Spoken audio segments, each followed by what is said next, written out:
청약통장이 있긴 있었거든요. 지금 약간 해지할까 말까 고민 중에 있어요. 왜요? 10만 원 넣고 있었는데 25만 원 넣어야 된다고 하더라고요.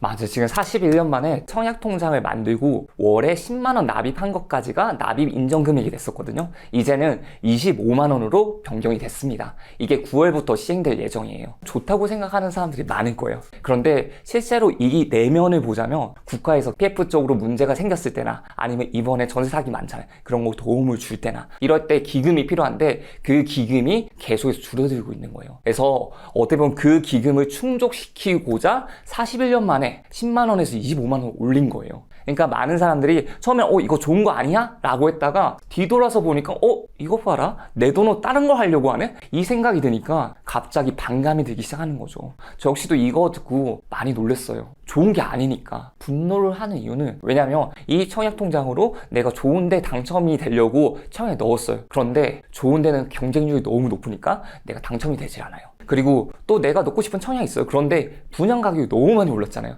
그러니까 내 수준에서 청약을 넣어갖고 새 아파트를 가질 수 있는 방법이 없는 거예요. 그러니까 청약통장이 있어봤자 그냥 일반 기축을 사는 게 내 수준에 맞지, 신축을 사게 되면 나의 가용 범위에서 훨씬 벗어나다 보니까 아예 이거는 청약에 넣을 필요가 없다라고 생각을 해버리는 거예요. 그런데 25만 원까지 넣으라고 하잖아요. 그러니까 어떻겠어요? 나 안 그래도 빠듯한데 10만 원 넣는 것도 겨우겨우 넣고 있었는데 25만 원씩 넣으래요. 나는 겨우 20년 동안 모아가지고 이 정도 만들었는데 나는 앞으로도 10만 원밖에 못 낼 텐데 누구는 갑자기 25만 원씩 내면서 갑자기 올라와 버리는 거예요. 만약에 아이폰이 너무 사고 싶은데 돈이 없어요. 근데 갑자기 월급을 올려준다고 하는 거예요. 기분 어때요? 월급을 이제 모아서 아이폰 사기 더 쉬워졌잖아요. 그런데 그만큼 아이폰 가격도 올려버린 거예요. 그러면 어때요? 인플레이션이 나오는 거죠. 근데 거기다가 여기 낸 돈에다가 세금까지 거둔대요. 근데 지금이 그런 수준이 되는 거예요. 왜냐면 일단 돈을 많이 모으신 분들은 계속해서 이제 나는 공공분양 당첨 가능성이 있어 라고 하시는 분들은 25만 원 넣을 거잖아요. 이제 그 사람들은 이제 계속해서 25만 원 넣게 되는데 기존에 넣지 않았던 사람들이 다시 25만 원씩 넣게 된다면 어차피 그 격차는 계속해서 간다는 거예요. 이렇게 25만 원으로 늘린 게 아까 기금이 부족하기 때문이라고 하셨어요. 네. 아니 이게 대출이나 나쁜 사람들이 뭐 전세 사기 친 그 금액을, 그러니까 무주택자인 내가 그 피해 금액을 내주는 거잖아요. 맞아요. 그냥 순전히 내는 사람 입장에서는 억울하겠죠. 내가 왜? 라는 생각이 들 수밖에 없어요. 그래서 제 주변에서는 그냥 해지하려는 사람들이 좀 많더라고요. 맞아요. 제 주변에서도 그런 분들이 많이 보이고 너무나도 공감되는 부분이거든요. 국가가 하는 게 마음에 안 들 수도 있잖아요. 근데 딱 그런 감정 빼고 나한테 조금 도움이 되는 방향으로 한번 살펴볼게요. 청약통장은 이제 거의 두 가지예요. 그냥 공공분양 당첨을 위한 사람과 그렇지 않은 사람, 민간분양을 위한 사람이죠. 그럼 공공분양을 원하는 사람들은 25만 원을 납부를 하시는 게 좋아요. 공공분양이 너무나 왔다고 원해서 조금이라도 더 싼 아파트를 원하기 때문에 나는 계속해서 청약통장에 돈을 넣을 거야 라고 하시는 분들은 25만 원씩 넣어야 돼요. 그리고 또는 청약통장에 납입 금액이 많으면 많을수록 당첨 가능성이 높아지니까 LH나 SH에서 하는 분양, 우리가 보는 휴먼시아라든지 이렇게 조금은 더 저렴하게 분양하는 아파트들 있잖아요. 그런 분양들은 이제 납입 인정 금액이 예를 들어 10만 원이면 매달 10만 원씩 얼마만큼 더 많이 냈는지, 25만 원이면 매달 25만 원씩 얼마만큼 더 많은 기간을 냈는지 이 순차제로 결정이 되는 거예요. 그래서 납입 금액이 중요한 거예요. 그런 사람들은 따라갈 수밖에 없는 거예요. 그래서 내가 공공분양에 당첨돼야 되겠다 하시는 분들은 해야죠. 그리고 특히나 1,500만 원 이상이면 금액을 상당히 많이 넣으신 분이잖아요. 이런 분들은 따라가야죠. 그런데 그 이외의 사람들이라면 내가 공공분양 노리지 않아, 그리고 나는 그냥 민간분양만 해도 돼. 일단 많은 분들이 해지하고 있는데 저의 생각은 해지는 하지 마시고 그냥 가지고만 있어도 도움이 되실 거예요. 왜냐면 여기에서는 이제 점수제, 가점제로 본단 말이에요. 그리고 그 안에 그 가점제 안에 청약통장 가입 기간을 봐요. 그래서 기간을 보게 되면 돈을 하나도 납부하고 있지 않아도 상관이 없습니다. 조금이라도 더 오래된 통장이 유리해요. 민간 분양이라고 한다면 우리가 흔히 아는 자이라든지 레미안이라든지 푸르지오, 힐스테이트 이런 게 전부 다 민간 분양이에요. 그냥 돈 넣지 말고 그냥 갖고만 있어도 되는 거예요. 맞아요. 그렇게 하기만 해도 점수는 계속해서 올라가는 거죠. 그렇기 때문에 넣지 말고 있어도 괜찮다고 하는 거예요. 그리고 만약에 혹시라도 여기 내가 돈이 너무 많이 들어있는데 이 돈 해지하고 나서 다시 하면 안 돼요 라고 생각하시는 분들도 있거든요. 내 통장에 1,000만 원이 있어요. 근데 나 1,000만 원이 쓰고 싶은 거예요. 근데 쓰려면 해지를 해야 되잖아요. 그냥 해지를 하시고 이 돈을 그냥 내가 가지시고 다시 또 청약통장을 만들고 여기는 돈을 납부를 하지 마시고 그냥 가지고만 있으세요. 다시 또 제로부터 시작을 하는 거죠. 짧아도 상관이 없어요. 기본적으로 규제지역 같은 경우는 청약통장을 생성해놓고 2년 동안 가지고 있으면 되거든요. 그리고 수도권 지역이라면 1년을 가지고 있으면 되는 거예요. 그러면 1순위를 할 수가 있어요. 왜냐면 청약통장은 제가 생각할 때는 보험 같은 존재예요. 만약에 정말 좋은 청약이 나왔어요. 청약이 나왔는데 이 청약을 할 수 있는 가장 기본적인 조건이 청약통장이 있어야 돼요. 그리고 또 청약통장을 1년 동안 보유하고 있어야 되는 조건이 있어요. 그러면 그 청약통장만 있어도 되는 건데 그 청약통장이 없다는 이유만으로 그 청약에 넣을 수가 없는 거예요. 너무 좋은 분야인데. 그럼 너무 아쉽잖아요. 그래서 저는 가지고 있는 것을 추천드리는 편이에요. 그럼요. 만약에 10년 넘게 청약통장을 갖고 있던 40대 김 과장님이 있어요. 이분은 보안과 치안이 안전한 동네, 쾌적한 커뮤니티가 있는 좀 그런 신축 아파트에 살고 싶거든요. 10만 원씩 10년 후에 넣었어요. 그럼 얼마가 되냐면 1,200만 원이 돼요. 어떻게 보면 좀 애매해요. 아주 애매하고 조금 좋지 않은 공공분야에 넣으면 당첨될 수도 있어요. 근데 이분이 원하는 좀 쾌적하고 안락하고 정말 살기 좋은 곳, 이런 곳에 가기까지는 조금 더 금액이 필요해요. 근데 그 격차가 점점 더 커질 거란 말이에요. 내가 25만씩 넣지 않는 이상은. 오히려 지금 이분 같은 경우는 민간 분양을 도전해 보셔도 괜찮아요. 대신에 분양재 상한제처럼 저렴한 아파트들, 또는 서울에서 분양하는 그래도 좀 시세 대비 좀 저렴한 아파트들, 이런 아파트들의 청약에 좀 도전을 해보신다면 그런 환경을 좀 갖출 수가 있을 거예요. 이분은 납입을, 특별한 일이 없으면 납입을 중지하셔도 돼요. 그리고 공공분양이 많이 나오지가 않아요. 민간 분양보다 훨씬 더 적게 나오거든요. 아파트를 우리가 직접 실제로 가면서 보세요. LH나 SH에서 지은 아파트가 많은지 아니면 일반 브랜드 아파트가 많은지, 브랜드밖에 안 보이잖아요. 그러니까 그만큼 공급을 하는 양이 적다는 거예요. 1억 정도 모은 분이고, 사실 지금 아파트 매매를 할지 혹은 그냥 청약을 할지 고민하고 계셨거든요. 아마도 1억을 가지고 있잖아요. 1억을 가지고 있으면 내가 살 수 있는 아파트는 대출을 받아서 산다고 해도 4억에서 5억 정도의 아파트를 살 수 있는데, 이 수도권의 아파트 중에서 4억에서 5억 정도라고 하는 가격을 가진 아파트들은 새 아파트들은 드물어요. 그러면 조금은 구축 아파트를 사거나 아니면 입지가 조금 떨어지는 곳을 매수할 가능성이 높겠죠. 근데 지금 김 과장님이 말씀하셨다시피 나는 편하고 환경 좋고 거주하기 좋은 곳, 이런 곳에 살고 싶다 했잖아요. 근데 그 돈은 좀 부족하기 때문이에요. 근데 지금 하는 분양들 중에서 실제로 가격이 저렴하게 분양을 하는 아파트들이 있거든요. 1억으로 가능한 아파트들이 있죠. 그냥 저기 외곽 아니에요? 그래서 많은 분들이 이제 그래, 나 1억이 있으면 분양 받을 수가 없어, 1억을 분양 받을 수 있을 외곽이겠지 라고 생각하시는 분들이 많거든. 입지가 안 좋겠지 라고 생각하시는 분들이 많단 말이에요. 그런데 입지가 좋은 곳에서도 싸게 분양을 하는 것들이 있습니다. 그래서 그런 게 있다 보니까 청약통장 해지하지 말라고 말씀드리는 거예요. 왜냐면 잡을 수가 있으니까, 그런 기회. 왜냐면 그런 기회가 민간 분양이면 또 추첨제도 있으니까. 이 호갱노을을 보게 되면 서울이 있죠. 네. 서울이 있고 좀 아래쪽으로 내려오게 되면 성남시가 있습니다. 그래서 분당구, 수정구, 중원구가 있죠. 그리고 용인시가 있어요. 수지구, 기흥구, 그리고 천인구까지. 그 다음에 그 아래쪽에 수원이 여기 있고 그 아래쪽에 화성이 있습니다. 우리가 생각하는 화성은 뭐가 생각이 나요? 엄청 크다라는 생각이 들 거예요. 화성 땅덩이가 진짜 크거든요. 근데 우리가 보통 화성이라고 하면 화성이라는 말을 잘 쓰지 않고 동탄이라는 말이 많이 써요. 동탄 신도시가 화성이 있는데 그 화성이 진짜 조그마한 일부분이에요. 근데 동탄에서도 싼 분양들이 많이 나오고 있어요. 이렇게 보면 반원이 그려진 데가 있고 이렇게 좀 길쭉하게 늘어진 곳이 있어요.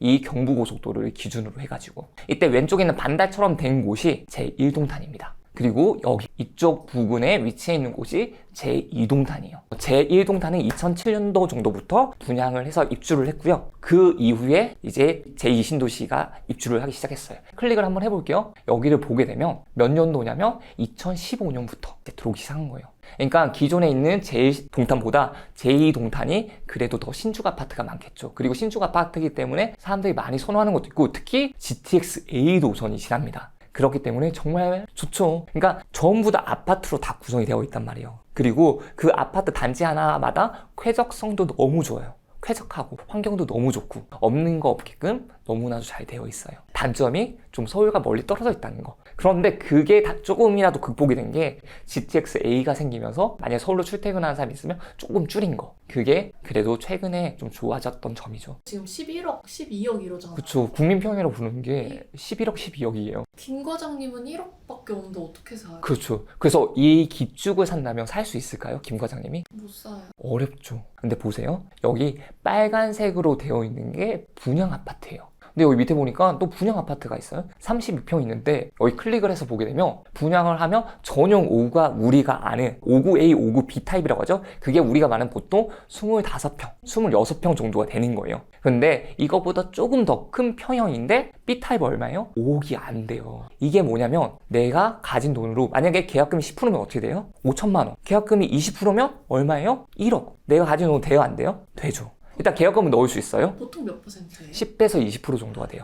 여기 보시면 계약금 20%죠. 네. 그러니까 1차 계약금 그리고 계약하고 나서 30일 이내에 2차 계약금. 그럼 두 개 합치면 얼마예요? 5천만 원, 5천만 원이니까 1억 정도가 되는 거예요. 그러니까 김 과장님 이제 되죠. 그 중도금은 얼마예요? 5억짜리 분양에서 5억짜리 분양이니까 60%가 중도금이겠죠. 네. 60%니까 3억이 되는 거예요. 근데 이 3억은 전부 다 중도금 대출이 돼요. 그럼 잔금은 얼마예요? 20%죠? 1억이에요. 그럼 내가 지금 필요한 돈이 4억이잖아요. 4억이 더 있어야 하는데 김 과장이 대출 받아야죠. 근데 대출 받을 때 어떻게 대출 받아요? 감정가로 대출을 받잖아요. 그럼 주변 시세가 얼마인지를 알면 되는 거예요. 지금 나는 5억의 분양을 받지만 볼게요. 여기 바로 아래쪽에 있는 아파트도 있고요. 위쪽에 있는 아파트도 있어요. 위쪽에 있는 아파트를 먼저 볼게요. 여기에 24평 있네요. 여기는 5구지만 조금 전에 건 조금 더 컸어요. 24평 가격이 지금 8억 정도 해요. 실거래가 기준으로. 실제로 생각할 때는 내가 대출을 받을 때도 이 금액 5억에서 대출을 받는지를 생각을 하는데 그게 아니라 신축 아파트는 감정가로서 대출을 받을 수가 있어요. 잔금 대출을 받을 때는.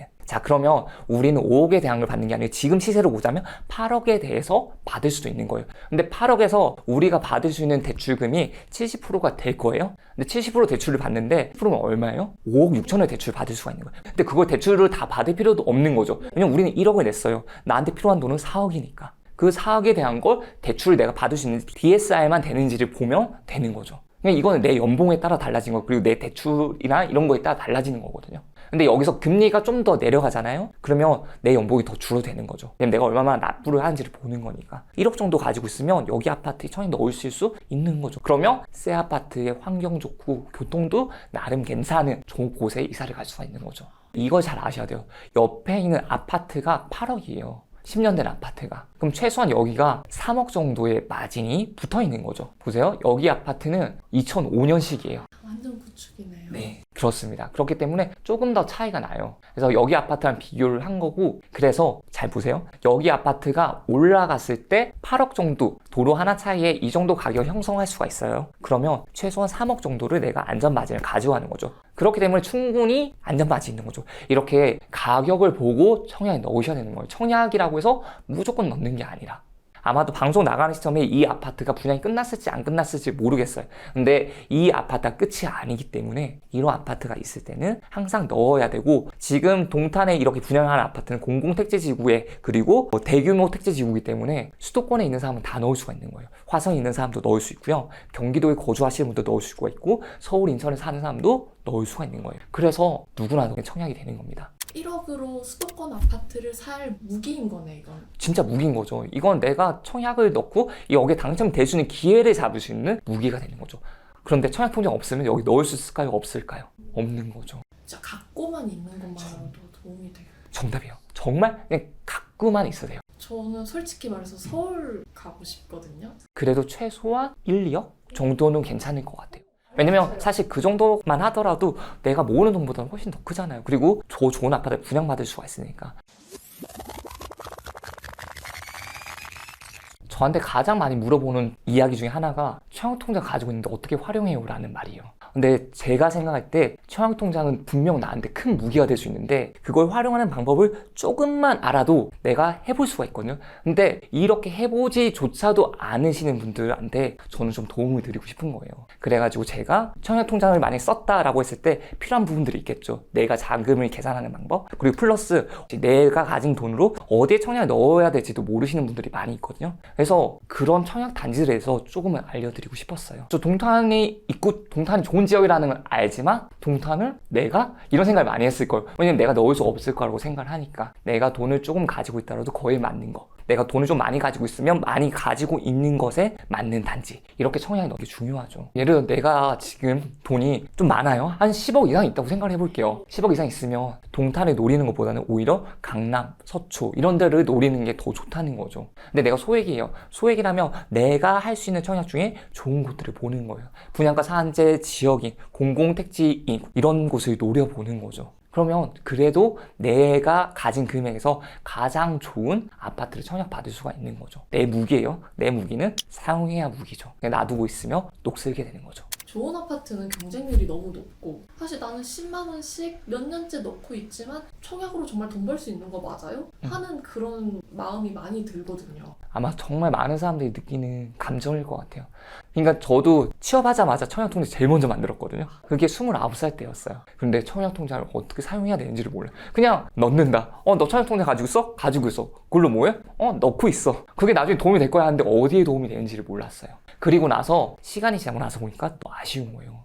그래서 그런 게 너무 안타까운 건 지금도 과거의 저처럼 생각하시는 분들이 너무 많아요. 어쨌든 청약은 경쟁률이란 말이에요. 그러면 경쟁률을 내가 조금만 파악을 할 수 있어도 그래도 가능성이 조금 더 높은 곳으로 넣을 수가 있는 거고 활용을 할 수 있는 부분들을 조금만 알아도 내 당첨 가능성이 높일 수가 있거든요. 왜냐면 제가 알려드린 분들 중에서 생각보다 청약 당첨자들이 많아요. 근데 중요한 거는 저는 청약이 당첨됐을 때 후회 없는 청약, 그러니까 내가 당첨되고 나서도 불안해하지 않는 청약, 이런 청약들에 대해서만 알려드렸어요. 저는 청약을 넣을 때 딱 3가지를 중요하게 보라고 해요. 그 첫 번째가 가격 자체가 실제로 조금은 저렴한지. 왜냐면 안전마진, 나의 안도감을 위해서예요. 그리고 그 아파트가 나중에 좀 상승할 때 더 많이 올라갈 수 있거든요. 두 번째는 자금 계산을 해야 돼요. 그래서 제가 이거 준비를 한 거죠. 자금 계산을 할 수 있어야지 내가 청약 당첨돼도 그 이후에 플랜을 짤 수가 있는 거고, 넣기 전에 내가 그 기회를 잡을 수 있는지 없는지를 파악을 할 수가 있는 거예요. 세 번째, 내가 거기서 거주를 해야 될 수도 있어. 내가 거주할 수 없는 지역이라면 어떻게 될까요? 근데 최소한 내가 거주할 수 있는 지역이었으면 좋겠어요.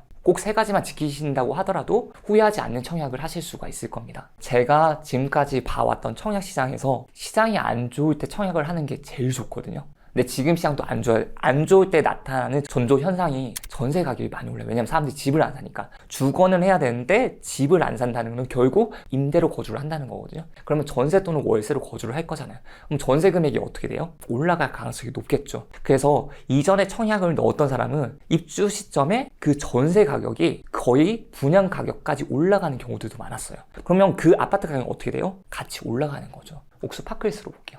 여기가 2016년식이에요. 그럼 분양을 했을 당시는 어떨까요? 여기 보시면 지금 가격이 5억 2천이에요. 전세 가격. 2016년 5월에. 이 아파트 입주를 2016년 11월에 했죠. 여기서 보게 되면 지금 전세가 5억 정도예요. 그리고 아파트 값이 7억 정도예요. 근데 시간이 여기서 딱 2년만 더 가볼게요. 2018년 9월로 가볼게요. 2018년 9월로 가보게 되면 전세가 6억, 매매가 10억 9천이 되는 거예요.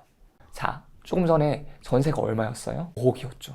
근데 1억이 올라버리는 거예요. 그러니까 내가 낸 돈만큼 전세가가 올라갈 수가 있는 거죠.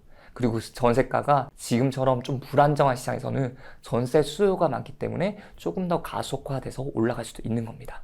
일단 말씀하신 것처럼 고분양가라고 하는 부분은 지금 시장에서는 너무나 통용이 되는 말이에요. 하지만 그 고분양가 중에서도 저렴한 걸 찾아야죠. 그렇기 때문에 청약을 아무 곳이나 넣는 게 아니라 이 가격을 봐야 되는 거. 그래서 제가 첫 번째 가격이라고 말씀드렸던 거예요. 최소한 옆에 있는, 인근에 있는 단지들과 비교를 해보고, 그리고 내가 아는 여기랑 비슷한 입지들의 아파트들과 비교를 해보는 거예요. 그래서 이 아파트가 싸다고 생각되면 이 아파트에 청약에 넣으시면 되는 거고, 아닌데 여기 비싼데라고 한다면 내가 비교했던 기축 아파트에 매수를 하는 것도 중요한 겁니다. 분명 방송 보실 때는 이렇게 생각하실 거예요. 쉽네? 나 할 수 있겠네? 생각하는데 실제로 혼자서 해보면 분명 힘들거든요. 그래서 만약 청약을 내가 이거 진짜 한번 해보고 싶다 하시는 분들은 제가 좀 도움을 드릴 수 있을 것 같습니다.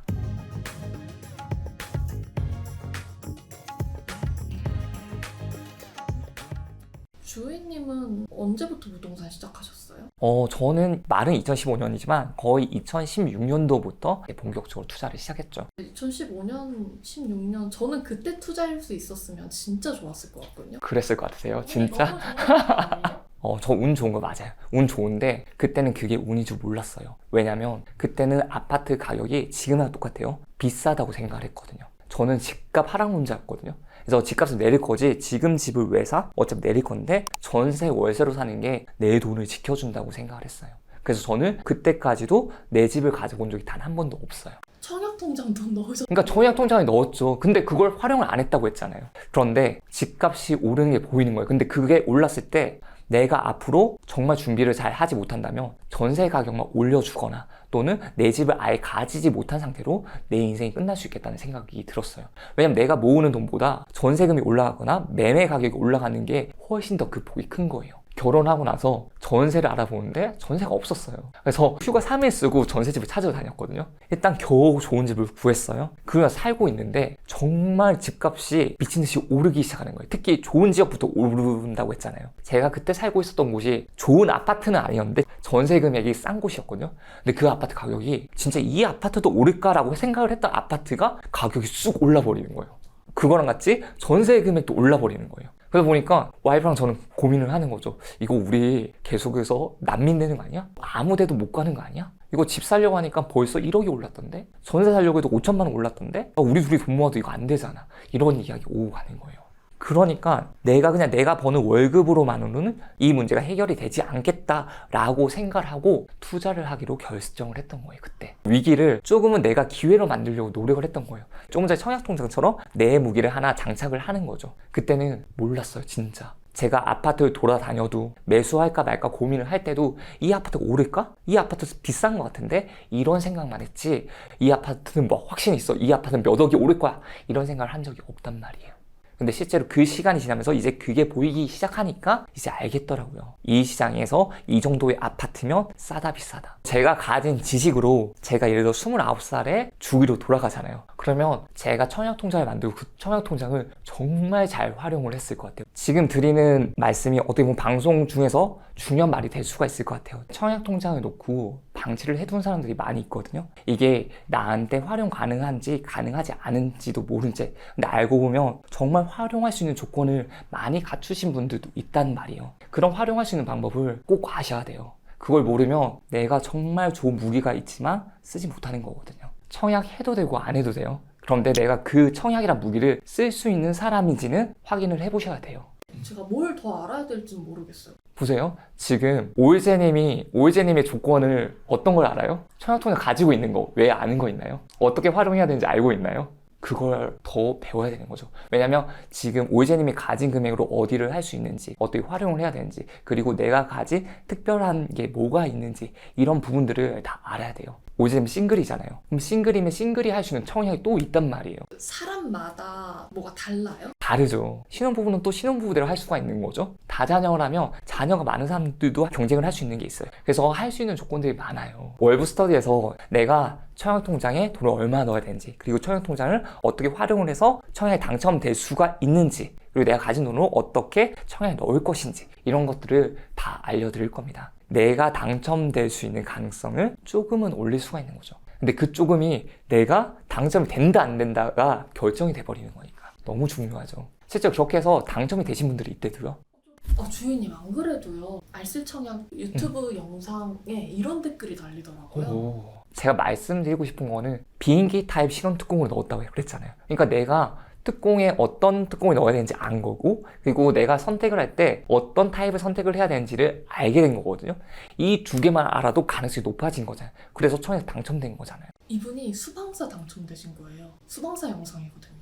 나 지금 소름 돋았잖아요. 그러니까 이분은 몇 억을 버신 거예요, 지금. 그렇죠. 내가 어떤 유리한 무기를 가지고 있는지 정확하게 아시고 청약에 넣잖아요. 그럼 당첨 가능성을 훨씬 더 높일 수가 있는 거예요. 진짜 좋지 않나요? 내 경쟁력만 알아도. 내 경쟁력이 어마어마한 건데 어마한지 몰라요, 많은 분들이. 왜냐면 신혼부부라고 그랬잖아요. 근데 신혼부부 많잖아요, 주변에. 나는 신혼부부 중에 그냥 조금일 거야, 나 안 될 거야, 끝이에요. 이분도 된다고 100% 자신이 있었을까요? 아니었을 거거든요. 근데 그 중에서도 가능성을 좀 높이기 위해서 행동을 하신 거잖아요. 이렇게 하셔야 됩니다. 그 외에도 그냥 한 번만 들어도 바로 청약하고 또 돈 벌 수 있게 따라하면 되도록 해준다는 후기가 또 많더라고요. 그건 너무 당연한 것 같아요. 왜냐면 제가 처음부터 청약의 시작과 끝까지 다 알려드리거든요. 청약통장을 오랫동안 가지고만 있었지 제대로 사용하는 방법도 모르고 있다가 미혼인데다가 1인 가구라 청약통장의 가입 기간만이 가점이 크겠구나 라고 생각했었는데, 강의를 들으면 들을수록 고정관념이 하나 둘씩 내려놓아지는 느낌이었습니다. 이것뿐만이 아니라 장점이 또 많거든요. 이분이 또 어떤 장점을 가지고 있는지 본인만이 알 수 있어요. 그래서 저는 전체적으로 펼쳐주죠. 수강생마다 어떤 부분의 장점을 가지고 있는지를 모르니까. 그래서 이런 장점도 있고 이런 것도 있고 이런 것도 무기를 사용할 활용할 수 있어요 라고 하면 그분들이 나한테 속하나? 이런 장점들이 나에게 활용을 할 수 있나? 이걸 보는 거거든요. 근데 여기서 알려주는 게 보통 청약 강의랑 좀 달라요. 왜냐면 청약은 무조건 넣으면 되는 게 아니라고 했잖아요. 그래서 거기에 대해서 가격을 알아야 되거든요. 그 가격이 진짜 적당한 가격인지 아닌지. 그러려면 거기에 대한 입지도 알아야 돼요. 그런 부분들까지도 설명을 해드려요. 그래서 이런 후기도 보이는 거죠. 가격 적정성을 판단하는 법도 너무 유익했습니다. 그리고 신청하는 법부터 당첨되고 나서도 어떻게 행동해야 하는지 다 알려주니까 이런 부분들이 저도 처음에 힘들었거든요. 그래서 처음에 청약을 어떻게 해야 되지 고민했던 것부터 당첨되고 나면 어떻게 해야 되지 이 고민들까지 싹 다 녹여버린 거예요. 저는 청약뿐만이 아니라 일반적인 부동산 투자까지도 다 같이 하잖아요. 그러니까 전체적으로 다 같이 보면서 좋다 나쁘다를 판단을 할 수가 있는 거죠. 이 수강을 하시는 분이나 아니면 방송을 들으시는 분들한테 도움이 될 수 있는 가장 큰 장점이 아닌가 싶습니다. 그동안 왜 광탈했는지 알 것 같다라고 하셨습니다. 가점이 낮은 것도 아닌데 넣는 족족 왜 떨어지는지. 청약 당첨에도 전략이 따로 있고 찰나의 차이에 어마어마한 자산의 격차가 벌어지는 것도 보고 그냥 로또라고 생각했는데 이 또한 100%의 운의 영역만은 아니랐다는 사실에 많은 사람들이 운으로 생각을 해요. 청약이. 많은 사람들이 이제 청약을 확률로 생각을 하시는 분들이 많거든요. 그런데 확률보다는 전략으로서 돈 버는 청약을 할 수 있게끔 해드리고 싶었어요. 이 영상을 지금까지 봤다는 거는 청약에 관심이 있고 그래도 내가 내 집 마련을 해보고 싶다는 사람들이 많은 걸로 생각이 됩니다. 근데 저는 청약이 꼭 답이라고 생각하진 않아요. 여러 가지 방법이 있을 텐데 청약은 그 중에서 하나의 보험이라고 생각해 볼 수가 있는 거예요. 그 청약을 가지고 있으면 나에게 좋은 무기가 될 수도 있을 거고 언젠간 한번 써볼 수도 있을 거예요. 그래서 내가 조금이라도 더 좋은 자산을 갖는다든 또는 내가 조금이라도 더 좋은 노후를 준비하든 이런 부분에서 제가 청약으로서 조금이라도 도움이 되고 싶습니다. 청약에 성공하거나 아니면 내 집 마련을 하신 분들께 조금이라도 도움이 되면 좋겠어요. 이렇게 내가 자산을 쌓아가고 조금은 더 좋은 노후를 준비하는데 그렇게 되면 너무 좋겠습니다. 지금 제가 생각에 좀 긴 영상이 될 수 있을 것 같은데 지금까지 보시느라 너무 고생 많으셨고요. 혹시라도 좀 혼자서 하기 힘들다라고 생각이 되시는 분이 있다면 강의를 들을 수 있게끔 링크를 남겨드리도록 할게요. 그리고 이 강의가 처음 하시는 분들에게는 1,000원으로 제공이 되거든요. 근데 그 말은 정말 도움을 드리고 싶다는 걸 무조건 들어야 된다는 걸 이야기를 하는 거기도 해요. 그래서 관심이 있으신 분들은 꼭 저와 같이 청약에 대해서 한번 잘 알아보는 시간을 가지면 좋을 것 같습니다.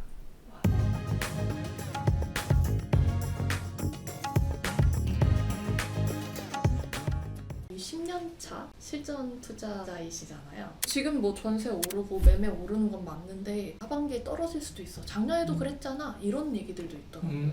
왜 하반기 때 그런 이야기가 되냐면 하반기 때 입주 물량이 많아요.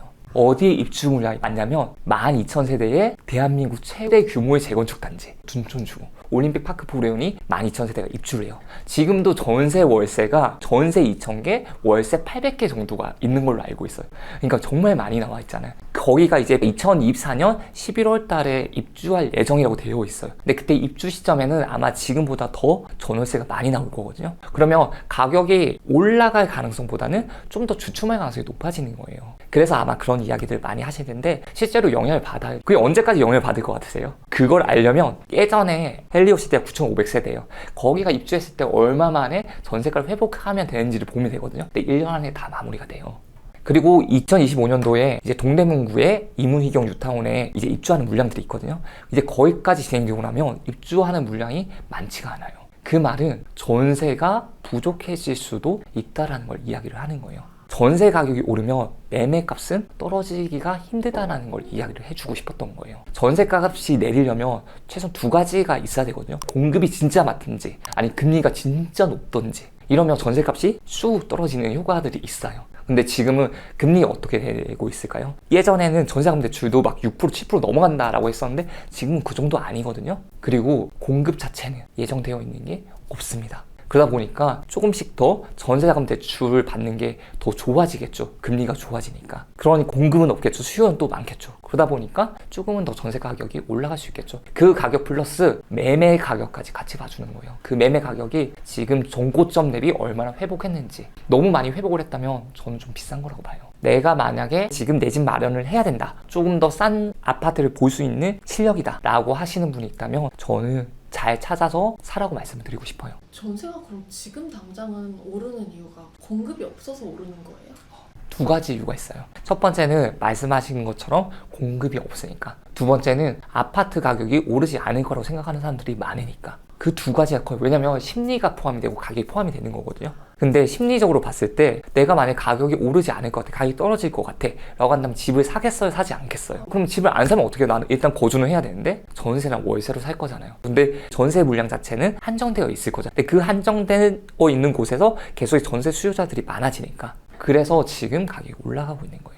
23년도 초에 분당, 수지, 동탄 좋게 보신다고 좀 말씀해 주셨어요. 네네. 많이 올랐더라고요. 그럼 최근에는 좀 눈여겨보고 있는 투자 지역 혹시 있으신가요? 특히나 좀 관심을 가지고 있는 지역은 저는 지금도 똑같이 수지구는 여전히 좀 관심을 가지고 보고 있어요. 왜냐면 과거 대비 많이 올랐다가 또 떨어졌거든요. 그리고 여기서 또 중요한 건 오른 아파트가 있고 안 오른 아파트가 있어요. 저는 거기서 오르지 않은 아파트를 관심을 가지고 있고, 그리고 또 일기 신도시도 좀 같이 보고 있어요. 일기 신도시라고 한다면 분당, 평촌, 삼본, 그리고 일산, 부천, 그 5개 지역들이 요즘에 한참 이야기가 많이 나오고 있죠. 선도지구를 정한다. 이제 일기 신도시에 새 아파트를 만들 거다 하면서 만들고 있잖아요. 일기 신도시 중에서 그래도 좀 좋은 지역을 먼저 보라고 말씀드리고 싶은데 평촌까지는 좀 보시면 좋겠다. 왜냐면 평촌은 상당히 경제성이 좋은 곳이고 학군도 좋은 곳이고 교통도 좋은 곳이에요. 거기 이제 학원가를 가보시면 정말 경기도에서 이만한 학원가를 보기는 어려울 정도로 너무나도 잘 되어 있어요. 그리고 면학 분위기도 상당히 잘 갖춰져 있고 하기 때문에 저는 너무 좋은 곳이라고 생각하고, 여기가 강남구, 서초구, 관악구, 동작구 이렇게 있어요. 그 아래쪽이 과천시입니다. 4호선이 이렇게 지나가요. 4호선이 이렇게 과천시를 지나가는데 이 아래쪽이 바로 동안구가 여기예요. 여기가 평촌 신도시입니다. 그리고 그 아래쪽에 군포시가 있잖아요. 근데 여기 바로 연결되어 있는 곳이 삼본 신도시예요. 그러면 동안구에 있는 평촌 신도시가 좋을까요? 아니면 군포시에 있는 삼본 신도시가 좋을까요? 평촌이요. 그쵸. 조금이라도 서울에 가까이 있는 게 더 좋겠죠. 그리고 바로 옆이 과천이니까. 여기가 이렇게 4호선이 지나가요. 이렇게 지나가면서 여기 3번까지 지나가고 과천에 지나갑니다. 그리고 여기를 확대를 시켜보게 되면 한림대 성심병원 보이죠? 여기가 대형 병원이 위치해 있습니다. 그리고 조금 전에 말씀드렸던 학원가가 여기에 위치해 있어요. 이렇게 쭉쭉 뻗은 곳이요. 이쪽이 전부 다 학원이거든요. 네. 여기서 보여드릴게요. 여기가 전부 다 학원가예요. 이게 쭉쭉 길게 늘어져 있는 다 학원이에요. 계속 가도 학원이죠. 이 정도의 학원가가 있는 거예요. 이런 학원가가 있으면 인근에 있는 곳에 다 오는 거예요. 그러면 우리 애들 학원 이렇게 보내기 너무 힘들어 하시는 분들 어떻게 해요? 이사를 오겠죠. 수요가 생기는 거예요. 또 학원가만 있냐? 학군도 좋아요. 근데 이 중에서 가격이 싼 애들이 있는 거죠. 그러면 저는 충분히 매수를 하고 기다려봐도 좋지 않을까라는 생각을 하고 있습니다. 특히 지금 평촌이라든지 의왕이라든지 이런 곳에 공급이 많이 예정되어 있어요. 그러다 보니까 전세가가 주춤하고 있겠죠? 근데 전세가 주춤하면서 매매값까지 주춤하는 경우가 됩니다. 내가 예를 들어 평촌에서 거주한 사람인데 지금 평촌에 거주를 하고 있으면서 입주일이 기다리고 있어요. 이 아파트가 내 집이고 아파트 분양받았는데 여기 이사를 가야 돼요. 그럼 어떻게 해야 돼요? 팔고 와야 되잖아요. 그럼 팔아야 되는데 안 팔려요. 어떻게 해요? 좀 금매로 내놓고 가는 사람들도 있겠죠. 그런 물건을 사는 것도 도움이 될 수가 있는 거죠. 전 좀 전체적으로 좀 보고, 예를 들면 평촌이라고 하면 비슷한 그런 입지를 가진 곳이 수지거든요. 그럼 수지랑 비교를 하는 거예요. 이렇게 평촌에 있는 아파트들끼리도 비교를 하고, 그리고 수지에 있는 아파트들이랑도 비교를 해요. 그렇게 비교를 했을 때 비싼 입지인데 어디가 더 싸다라는 생각이 있잖아요. 수지가 더 쌀 수도 있어. 수지를 매수를 할 수가 있겠죠. 근데 평촌이 더 싸다고 생각이 되면 평촌을 매수할 수도 있겠죠. 지역을 많이 알면은 이게 가능해지네요. 맞습니다. 실제로 평촌이라고 하는 지역은 가격이 안 오르는 지역이 아니거든요. 이 평촌의 북쪽을 먼저 보게 되면 30평대 32평이죠. 여기가 6억 8천 정도, 그리고 31평 7억, 이런 식으로 6억 정도, 그리고 여기도 32평에 7억 7천이죠. 그러니까 6억에서 7억 정도의 시세를 형성하고 있는 거예요. 평남쪽을 봤더니 여기는 가격대가 조금 더 나가는 게 있어요. 11억이 가는 것도 있어요. 10억이 가는 것도 있고. 그리고 여기가 좀 더 가게 되면 6억 7억대인 아파트들도 있습니다. 1억 5천으로 서울 수도권이 가능한가요? 가능한 곳이 당연히 있죠. 1억에서 1억 5천 정도가 있으면 아마 내가 내 집을 마련하는 거는 크게 두 가지 방법이 있어요. 첫 번째는 청약, 두 번째는 그냥 일반 매매예요. 청약 같은 경우는 새 집을 그래도 저렴한 가격에 내 집으로 마련을 할 수 있는 거고, 일반 매매 같은 경우는 우리가 흔히 아는 부동산에 가서 매매 거래를 통해서 기축 아파트를 매수를 하는 걸 말을 하는 거예요. 기축 아파트 중에 내가 만약 1억을 가지고 있다. 그럼 내가 대출할 수 있는 금액이 얼마인지를 보고 그 대출금에 맞는 금액을 내가 찾아봐야죠. 기축 같은 경우 내가 1억 5천이 있어요. 그러면 나한테 얼마만큼 대출을 받을 수 있는지를 확인을 한 다음에 내가 매수를 해야 되잖아요. 그러면 5억짜리를 매수를 한다고 했을 때 내가 받을 수 있는 대출이 LTV로 70% 정도까지라면 3억 5천 정도의 대출을 받을 수 있어요. 1억 5천이 있죠. 그러면 5억짜리 집을 살 수가 있는 거예요. 그렇게 했을 때 내가 내는 주담대 부담 이자가 최소한 급여의 반은 안 됐으면 좋겠어요. 왜냐면 그게 더 넘어가잖아요. 혹시라도 금리가 오르거나 이런 현상들이 생겼을 때 내 생활 자체가 너무 힘들어질 수가 있거든요. 그래서 어느 정도의 적정선은 맞추시는 게 좋아요. 만약에 내 집 마련을 계획 중인 맞벌이 부부가 있다면 청약과 매매 그리고 다시 한 번 더 전세 연장하는 것 중에서 뭘 좀 추천하실 것 같으세요? 일단 저는 전세 연장을 추천하지는 않을 것 같습니다. 오히려 매매라든지 청약이라든지 이 두 가지 방법을 쓰고 내 집 마련을 먼저 하라고 말씀을 드리고 싶어요. 그 이유는 제가 초반에 말씀드렸다시피 아직까지 좀 싼 지역들이 많아요. 그리고 지금 전세를 연장했어요. 근데 2년 뒤에 전세값이 올라버렸어요. 또는 매매값이 올라버렸어요. 그러면 어떻게 할까요? 너무 힘들어지는 거예요. 내가 전세집을 옮겨가려고 해도 그 전세집이 가격이 많이 오르다 보니까 나는 결국 그 지역에 살지 못하고 또 다른 데로 이사를 가야 되는 경우가 발생할 수도 있거든요. 2년 정도 더 살다가 집을 사려고 했어요. 그런데 그 집값도 너무 많이 올랐어요. 그러면 사지도 못하고 전세로 가지도 못해요. 그러면 나는 결국 이 동네에서 살 수가 없게 되는 거잖아요. 근데 만약에 시장이 안 좋아져가지고 가격이 떨어져요. 그럼 다행이죠. 다행인데 그렇게 됐을 때 내가 내 집에 거주하는 부분도 있는 거잖아요. 근데 그 집이 만약에 예전의 가격보다 좀 더 많이 떨어진 지역이다 라고 한다면 시간이 지나잖아요. 그러면 짧게는 내릴 수 있지만 길게는 분명히 전고점보다는 높이 올라가 있을 겁니다. 그 지역이 수요가 있는 곳이라며 충분히 좋은 입지라며 가격이 올라가 있을 거예요. 조이님 원래 부동산 잘 아셨어요? 아니요. 저는 정말 너무나도 불인이었어요. 부동산이 어느 정도였냐면 집과 할아버지였기 때문에 집에 대해서 공부를 할 생각을 전혀 하지 않았었어요. 그런데 해야 되겠다고 마음을 먹고 나서는 누구보다도 열심히 했다고 말씀을 드릴 수는 있을 것 같습니다. 좋았던 시기에 2016년이었으니까. 근데 그 시기에서 이 아파트가 가격이 중요하다고 했는데 비싼지 싼지를 모르겠는 거예요. 그래서 저는 그걸 알 때까지 계속해서 아파트 보면서 돌아다녔던 거예요. 근데 그러고 나서 1년 정도 있다 보니까 이거 싸네? 이 생각이 드는 거예요. 그래서 매수를 하게 됐던 거예요. 그래서 빠른 편이 아니었어요. 그런데 그때 그런 생각 많이 했던 것 같아요. 그래도 끝까지 버티면 결국에는 좋은 물건 살 수 있을 거다. 왜냐면 많은 사람들이 집을 뭐 100채, 200채씩 살 수 있는 거 아니잖아요. 어차피 한 채 한 채씩 산다면 어떤 물건을 나를 기다려주지 않을까라는 생각을 했던 것 같아요. 그래서 그때 매수를 하게 된 거고 그 아파트 자체도 가격이 꽤 많이 올랐어요. 스스로 지금 좀 난 느린 것 같아, 늦은 것 같아 하는 그런 분들한테 그럼 또 해주실 수 있는 말씀이 있을 것 같아요. 저 역시도 늦은 것 같다, 느린 것 같다 라는 생각을 너무 많이 했었어요. 근데 느린 것 같다 보다 중요한 거는 많은 사람들이 내가 이걸 했을 때 그 시간이 혹시 나한테 도움이 되지 않으면 어쩔까? 이게 기회비용을 생각을 한단 말이에요. 그런데 아웃풋이라는 거는 인풋이 충분히 주어졌을 때 나오는 거예요. 그 인풋이 얼마만큼 주어져야지 아웃풋 1이 나오는지는 알 수가 없는 거예요. 왜냐면 개인마다 다르니까. 근데 그 결과가 나올 때까지 한번 해보면 그 다음이 쉬워요.